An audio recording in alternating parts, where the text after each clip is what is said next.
Якщо ти креатор і досі не можеш вийти на $1000–2000 на місяць, справа не в конкуренції. Навіть не в тому, що ти погано знімаєш. Тобі просто ніхто не дав систему. Є всього 5 речей, які виділяють креатора з чеком $200 від креатора, який стабільно заробляє. Перше – позиціонування. Якщо ти роблю все для всіх, ніхто тебе не запам'ятає. Друге – контент, який продає. Не просто гарні відео, а після яких бренди самі тебе питають, а яка вартість співпраці? Третє – пошук клієнтів, бо замовлення не з'являються випадково.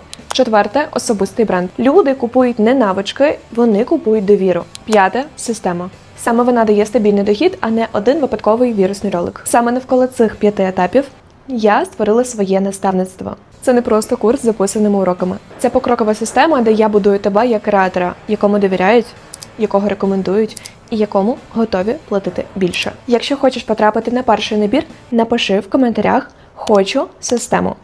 І я тобі надішлю анкету перед записом.